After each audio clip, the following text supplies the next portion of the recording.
Hey guys, my name is Ebony Zahra. You're listening to Smash FM. Please listen to my two singles out on all music platforms. You can find it on Spotify, Apple Music, Sunrise, and Electric Touch. If you want to follow my other music and other music journey and gig updates on Instagram, it's ebony.zara.music and Facebook and YouTube, Ebony Zahra Music and TikTok, ebony.zara. Thanks so much. Welcome everyone here to the Smash Evening Show right here on Smash FM here on a Wednesday night here in Melbourne. Of course, let's continue our theme of music and of course people with music artists who's actually not too far away from where we are.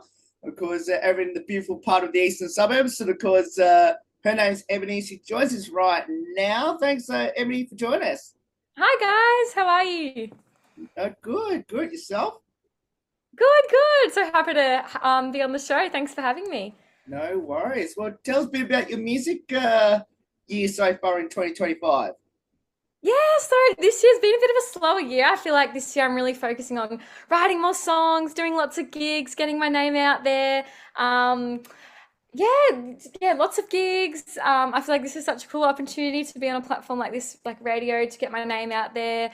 Um, Wanting to, yeah, definitely record more songs in the future. My obviously end goal is to be, a famous recording artist and have my songs known to the world. Not even, actually famous is the wrong word. I just want my music to connect to a lot of people, and I feel like that's obviously the way to do it when you are famous, so it reaches the wider audience. But yeah, writing lots of gigging. And yeah, I guess that's what 2025 has held so far.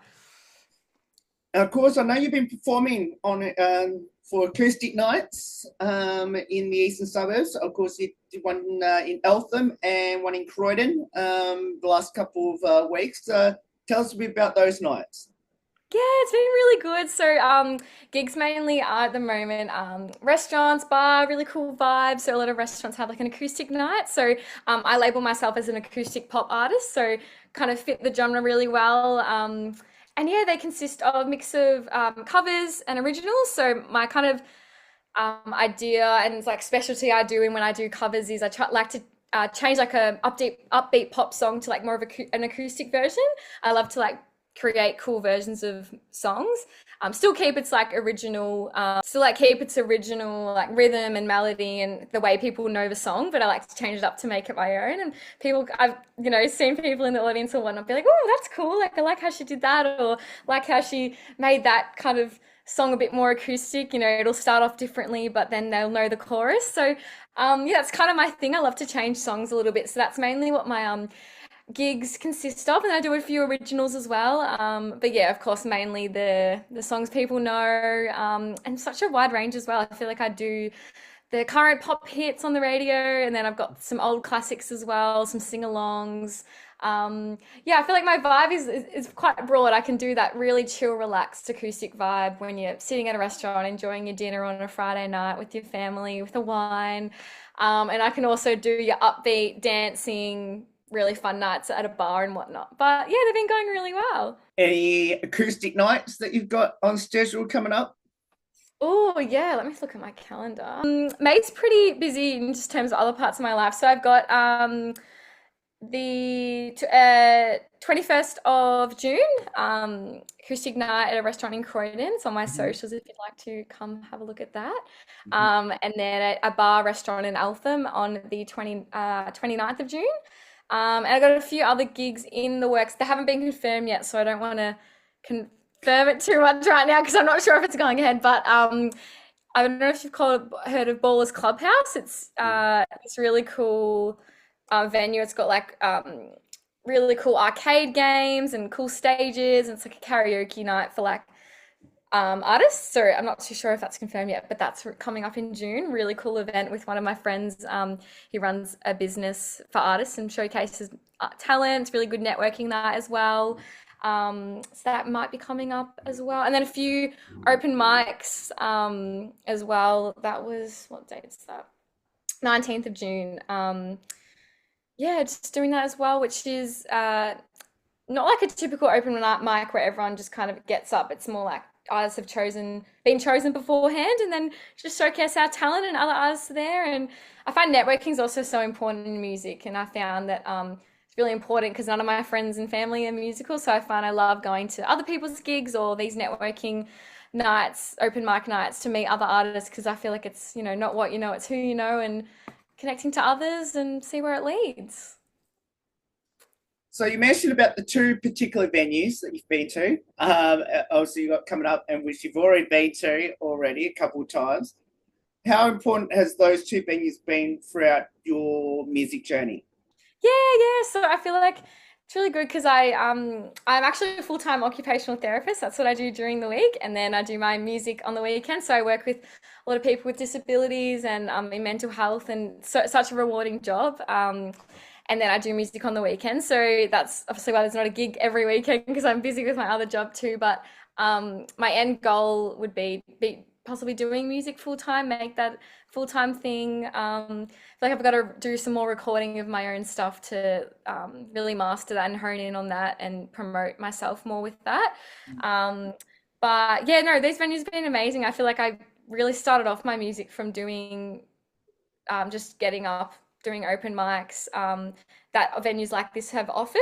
And then they've obviously loved what I do, and they've said, "Oh, do you want to come for a usual thing, a usual paid gig?" And that's been really important to share my music with people. Like I get little kids dancing, and I get people coming up after and saying, "Oh, I love your voice," or they'll walk past and like say thank you and while I'm singing or whatnot. So yeah, it's really been important to do these gigs to just gain my overall stage presence and work out who I am as an artist as well.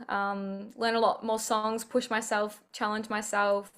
So like the more you perform, the better you get as well. So yeah, it's been really important to just keep my music going and doing what I love, and yeah, and showing my songs, my original songs, of course, because I feel like it's hard if people don't know the song, it's not in their playlist. Hearing it at a gig, that's like the only other way you can hear it as an independent artist, because I don't have anyone else promoting my songs. So yeah, So mention about originals songs that you're performing. yeah, Obviously, you your one of your singles that you released 2 years ago was Electric Touch, and then of course, yeah. and the one is Sunrise back in 2022. Tell us about those two songs in particular. Yeah, so Sunrise, first ever song I released, holds a very special place in my heart. I feel like the first song I wanted to put out to the world to showcase the kind of artist I am. I wanted it to be a meaningful one. I was like, everyone releases love songs and heartbreak songs, which, I've written plenty of those too, but I wanted to release the first song to be really meaningful in what I really channel in my life, which is appreciating little things around you and being grateful and realizing life's made up of so many beautiful, beautiful things. So, Sunrise is basically a song for anyone that wants to feel butterflies about their life. Like, I feel like so many of the time we get caught up in our busy lives and we focus on the negatives, but if we really just stop and focus on the little things that may build up in our life, the little things in life, that's a lyric of the song, then we realize, yeah, life's really special. And yeah, that's basically what Sunrise is about. It's an acoustic pop track. It's really wholesome, happy song. I feel like everyone that listens to it, yeah, they always just feel really good, feel really happy, feel really thankful. I have a lot of people in my life who's really connected to them and part in their life, and they listen to that and feel really connected to a loved one that maybe passed away, or they've listened to it with their friends with that certain memory. So I find that's really beautiful in music as well, and and that's why I write and that's why I do music, is because and I want to release more songs and make my songs heard, because people connect and interpret my lyrics in their own way and help them in their own life, and that's really, I guess, what Sunrise is about. So go listen to Sunrise, go stream it. um, and then Electric Touch, I feel like that's it contrasts very differently from Sunrise. It's more of a pop, upbeat, sassy anthem. So I also wanted to show that kind of sass, upbeat, more like punchy side of my voice, because Sunrise is very melodic and wholesome and kind of very free. Whereas Electric Touch is more like pop kind of track that you'd hear on the radio, sing in the car with your friends kind of thing. And I feel like it's very relatable as well. It's got like a bittersweet kind of message to it. It's about someone that you know that's in your life. They're a red flag, but something about them is addictive, so you just keep them around because of their electric touch. So yeah, it's about someone that just doesn't really treat you very well, but you just keep them in your life anyway. It's just a story about how that unfolds. But it's also empowering because it's like you know your worth, but you also don't really care because it's like Mm. you're talking to them, having fun, um, living your best life, and but they also, yeah, yeah, they also living their best life. So it's just kind of a empowering, sassy, bittersweet kind of song, that one, but also upbeat and pop. But yeah, I guess I'm kind of put pause on the recording stuff at the moment because I really want to develop a lot more songs and release a few possibly at once. And I feel like I've written lots, but I haven't mastered them enough in terms of I'm not fully happy with them to release into the world. So once I master them all, finalize them all a bit more this year, there'll be lots more recording in the future. But yeah, they're the two songs out so far: Sunrise and Electric Touch. So where did the love of music start for you, and what does it mean now? Where did it start? So originally started when I was in primary school. I was in a few musical theatre groups, a few little stage shows and whatnot, and I absolutely that's where I fell in love with it. I just fell in love with the feeling being on stage, seeing people's faces, that energy it brought me. Um, so musical theatre is my roots, and I still absolutely love musical theatre. I'm singing Disney in the car all the time, Wicked, Mamma Mia, Hairspray, but I feel like they're kind of the songs you can't really sing at gigs, so I do miss that a lot. So yeah, started musical theatre, lots of shows. I was actually my main role in the past was Mrs. Potts in Beauty and the Beast. I was a little teapot with steam coming out. That was lots of fun. A few school productions as well. So, but yeah, then there was a point I was like, oh, I really want to take this further. Dancing wasn't my super strong point. So I'm like, oh, I want to focus more on the singing part. So then I taught myself guitar. So that was a challenge, but I was really determined. So I persevered, taught myself guitar, on like a little plastic string one, still hurt my fingers. And I'm like, no, I'm gonna treat myself. And once I learned a lot more, I bought myself a beautiful, where is it? Oh, oh, there Beautiful it is. upbeat guitar. There we Yes. go. Um, and then that's obviously got the steel strings that hurt my fingers even more. And I was persisting. And then, yeah, and that's where I'm like, oh, I'm loving this.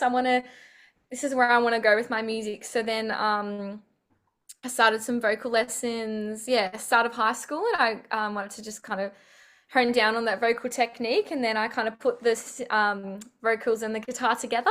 I'm like, oh, this is really cool. And then once I got more confidence with that, yeah, started writing a few songs, and then I'm like, oh no, I feel like I want to push myself more. Like I'm always looking for a challenge to better myself and try new things. And there was a little open mic night. Anyone could just get up and sing, and I sang a few Ed Sheeran songs and fell in love with it. So then that's kind of the path I've gone down now, from my musical theatre to kind of going into my own artistry. And I feel like I'm still developing that now. Still kind of working out the artist I want to be. Like I have a strong foundation. It's just more like channeling that now and writing songs with that genre in that area.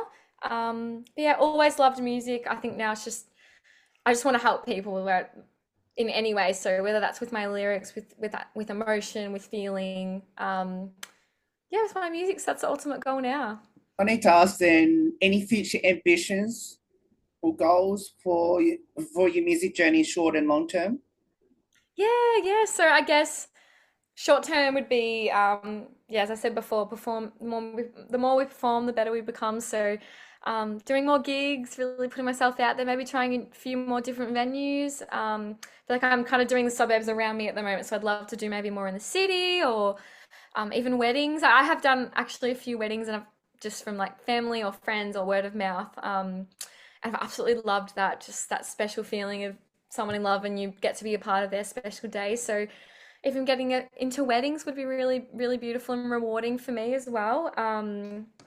The more professional side of performing, I guess, as well. And then, yeah, so just gigging lots. As I said before, writing lots. I really want to master those songs I'm not fully happy with that I've written so I can put them out there to the world and really see where that can take me. And then I guess that goes into the long-term goal of recording my songs, making an album, and really promoting that at my gigs, wherever I am, getting my music heard. I guess, yeah, it's really hard because, as I said before, none of my family and friends are musical, so I feel like I'm doing it on my own. I'm learning as I go, so that might be a little bit slower than someone that has everything worked out and they know how to do it. So I'm slowly learning it all and trying my best and connecting to other artists as well. I found so helpful, and I just love meeting new people, and I'm just such a people's person. So yeah, I guess long term goal and short, that's probably a long term and short term goal of meeting new artists, connecting, maybe doing some duets. I feel like I've done a lot of solo stuff over the years and I haven't really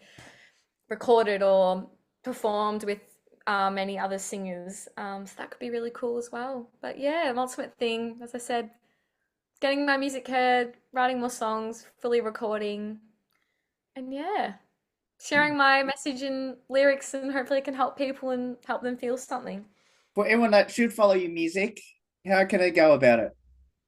Yeah, so I'm on all the social media platforms. So on Instagram it's ebony.zahra.music. So ebony ebony dot Zahra, which is Zahra, and then dot music. That's also the same on Facebook, Ebony Zahra Music.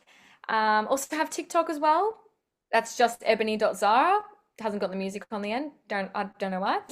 And then yeah, YouTube, Ebony Zahra Music, and then Spotify, Apple Music, got the Sunrise and Electric Touch on all those.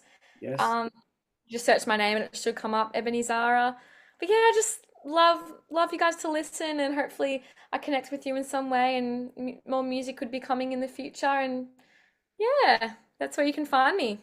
I'll need to ask this as well. So have you got any music coming up this year that you're going to release? No, I'm not thinking any releases this year. I really want Okay. to, yeah, hone in on my songs I've written and really kind of master them. I mean, it could be wrong. I could get to the end of the year and be like super set and kind of want to record stuff, but I really want to take my time with it because I feel like, yeah, it's obviously once the song's out there, it's out there, and I'm a bit of a perfectionist. I want to make sure it's right. I want to make sure like this I'm telling the story right, and I feel like it's a bit all over the place at the moment in terms of my songs. I've got half a song written here, full few songs here, and I kind of want to just perfect them and enjoy it myself as well, because I feel like sometimes I get caught up in gigging and maybe writing stuff and sharing it to others, but I'm not like enjoying the process as much myself, and I feel like I really want to do that this year, and then yeah, watch it out in the future. And we'll finish with a couple light-hearted questions, which is any embarrassing moments on stage? Oh, it was really cute. Not really embarrassing, but kind of embarrassing. There's like a pause in my song, and like a little kid that was watching was like, I love her. She's so good. They were like yelling. I was like, that's so cute, a little kid. Like, it was just dead silent. Like, not dead silent. It was like an instrumental part of the song. And that was kind of embarrassing because, like, I didn't want to just say on the mic, oh, thank you. But I was like, oh, thanks. Not too embarrassing, no. Oh, I mean, I broke my wrist a few years ago, so I couldn't play guitar. Um, and I guess from that, getting back to it when my wrist was strengthened again, I feel like at some gigs, my wrist was really hurting because it was still strengthening at the time. And I was like really struggling to get to the end. Like it sounded fine, but I could just feel it in my wrist with the guitar. So I got to the end fine, but that would have been embarrassing if I literally just couldn't play guitar because my wrist was hurting too much. But yeah. Do you have a pre-performance superstition, ritual, or routine? Yes, I always have to do the same. Well, I have a very loud voice, so that day of the gig, I try to just preserve it, not yell too much, not be too excited. So that'd be a ritual, just be more aware that day of my voice, and even the week leading up to it. I always have to do the same vocal exercises. There's obviously singers listening to this, you obviously know there's millions of singing exercises, but for some reason I just have to do the 5 same ones, which is like bubbles, like Yes. a few minutes. My family hate it. They think it's so, what are you doing? They don't understand the vibration of the lips help the warming up of the vocal cords. They have no idea. They think I'm crazy. So I have to do it in my car when I'm driving there. And then I've got a few other like ma ma ma, like all those ones. And they're like, she's weird. So I have to do those 5 same ones. I steam as well, which helps the vocal cords. It's like a little, yeah, just like a steaming thing. And I just breathe it in and helps as well. And then I always have like a honey lemon tea as well. They're probably the rituals. Always tune the guitar. Um, oh, I have a list on my phone for all the things I have to check before going to a gig that I'm bringing. Make sure I've got it all. Yeah, they're probably the rituals. Tea, warm-ups, resting, and just getting myself in a good mood. You know, I feel like I'm always in a good mood, to be honest, but I'm a positive person. But on the way there, playing some songs, getting hyped up, because obviously sometimes you don't feel like it. Sometimes you're having a tired day, but I feel like it's the way you present yourself, and that's part of it. So yeah, just getting the energy there too. Have you ever forgotten a lyric to a song? No, I haven't. I've mixed up the lyrics. Like I've sung the first verse and the second verse and the second verse and the first, but no, never forgotten. Yeah. It's just in my Wow. brain. Yeah. Okay. You're the very first music artist I've had on the show who's never forgotten a lyric to a song. Yeah. So I mean, maybe I have without noticing, but yeah, no, it's been fine. I feel, yeah, because I would have remembered that because I would have been really like annoyed at myself by that. So I definitely would have remembered. I've definitely like mixed up lines and stuff, but it's the same melody, and so it has no one's noticed. But actually, the only time I forget lyrics is a song of my own that I haven't sung in a while, and it's like what I've written. So like I can't even refer to anything else. It's like what I've written. So I'll get the old voice memos out and just, oh yeah, that's what it was. So, but I'll do that before I perform so I remember. But it'll be like me practicing, and I'll be like, I've forgotten the lyric while I'm practicing. But always on stage, I've never forgotten one. Ah, okay. Well, very first one we've ever had on the show that's Oh, never. you're gonna jinx me now. I know. Well, Hopefully not. well, touch wood. Touch wood. That doesn't happen anytime soon. Yeah. And then the second part of that question, just to make sure everyone knows, how can I follow you again on the socials? Yeah, so ebony.zahra.music, Instagram, Ebony Zahra Music, YouTube, Facebook, Spotify, Apple Music, wherever you listen to music, and then just ebony.zahra on TikTok. Yeah. Well, Ebony, so awesome to have you on the show. Can't wait to. Hopefully, I might have to try and come out to one of your gigs that you've got coming up. So, can see most pretty nearby. So, we'll hopefully come out to one of yours and get to listen to your music. And can't wait to see what the rest of the year holds for you. Yeah, beautiful. Thanks so much for having me, guys. No worries. And only there, join us. Of course, we'll put all the details up. And of course, make sure you do follow her on the socials for any upcoming gigs that she's got coming up. There's more on the Smash Evening Show right after this. Don't go away here on the 50th year celebration. Hey guys, my name is Ebony Zahra. You're listening to Smash FM. Please listen to my 2 singles out on all music platforms. You can find it on Spotify, Apple Music, Sunrise, and Electric Touch. If you want to follow my other music and other music journey and gig updates on Instagram, it's ebony.zahra.music, and Facebook and YouTube, Ebony Zahra Music, and TikTok, ebony.zahra. Thanks so much.